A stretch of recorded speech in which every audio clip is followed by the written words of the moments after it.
Everyone, কেমন আছো তোমরা? আশা করি ভালো আছো আর আমি ভীষণ ভালো আছি। তো অনেক দিন ধরে তোমাদের কোনো ব্লগ দেওয়া হয় না, তো আজকে যাচ্ছি বনগাঁয় আমার ননদের বাড়ি। সেই ভিডিওটা তোমাদের সাথে শেয়ার করছি, তো সঙ্গে থাকো। দেখতে পাচ্ছ রেডি হয়ে গেছে, এখন যাবো টোটোয়, তো সঙ্গে থাকো। অনেকক্ষণ বসে থাকার পরে চলে এসেছে, টোটোতে উঠে পড়েছি। আর এদিকে তো ভীষণই গরম, তো এখন যাবো কালীগঞ্জ স্টেশনে। সঙ্গে থাকো, দেখতে থাকো। তো ব্লগটা তোমার সাথে শেয়ার করছি। আমার নাম্বার তো নাজেহাল অবস্থা, গরমে একটু গরম সহ্য করতে পারে না, সবসময় পাখা লাগে। দেখো কি অবস্থা, চুপচাপ বসে আছে। তো আমাদের সঙ্গে থাকো, চলো স্টেশনে গিয়ে তোমাদের সাথে বাকিটা শেয়ার করছি। সঙ্গে থাকো, পাশে থাকো, থাকো। তো ফ্রেন্ড, আমরা পৌঁছে গেছি কালীগঞ্জ স্টেশনে। একটু হাঁটা পথ আমাকে স্টেশনে যেতে হবে আমাদেরকে। তো স্টেশনে গিয়ে আমরা আগে টিকিট কেটে নেবো, তারপরে আমাদের ট্রেন এখনও বহুত লেট। তো স্টেশনে গিয়ে আমাদের অনেকক্ষণ ওয়েট করতে হবে, যেহেতু মাম্মামকে নিয়ে আছি। তো তাড়াতাড়ি করে ট্রেন ধরবো না, সেই কারণে আমরা একটু আগে থেকে বেরিয়েছি বাড়ি থেকে। তো দেখতে পাচ্ছি এদিকে মাম্মাম তো ঘেমে অস্থির। এদিকে দেখো দিদি ভাই, ভিউটা দেখতে পাচ্ছ। আমরা চলে এসেছি কালীগঞ্জ স্টেশনে। এদিকে সুনীরা দেখো কত সুন্দর লাগে দেখতে। ফাইনালি আমরা চলে এসেছি কালীগঞ্জ স্টেশনে, দেখতে পাচ্ছ। তো এখান থেকে আমরা ট্রেন ধরবো শান্তিপুর লোকাল বা কৃষ্ণনগর লোকাল, ধরে যাবো আমরা রানাঘাটে। রানাঘাট থেকে ধরবো বনগাঁ লোকাল। তো আমাদের ট্রেনের টাইম এখন লেট আছে, আমরা একটু আগে চলে এসেছি মানিকের জন্যে। তো দেখতে পাচ্ছ এখানে তো দিদি ভাই। ট্রেন ফাইনালি 1 ঘন্টা ওয়েট করার পরে আমাদের ট্রেনের খবর হয়েছে। এদিকে দেখো তোমার দিদি ভাই চলে এসেছে। তো চলো আমরা ট্রেনে উঠে পড়ি।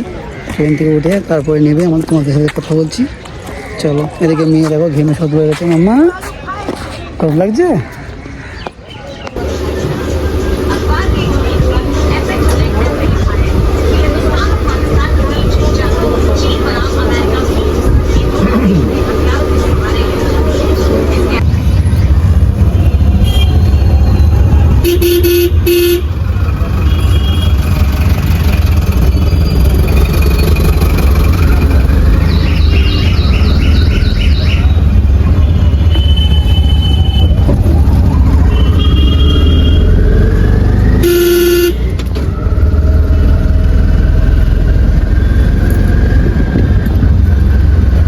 তো আগের দিনের ব্লগটা তোমাদের সাথে শেয়ার করতে পারিনি, আস্তে আস্তে সন্ধ্যা হয়ে গেছিলো।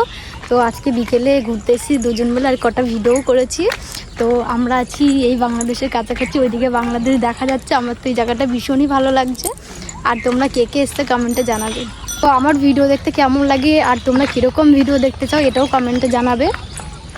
তো আমাকে আজকে কেমন লাগছে বলো তো, কমেন্টে জানাবে। তো আমরা ভিডিও করতে এসেছিলাম বিকেলে, আর এখন সন্ধ্যা হয়ে গেছে, আর বাড়িতেও মেয়ে রেখেছি।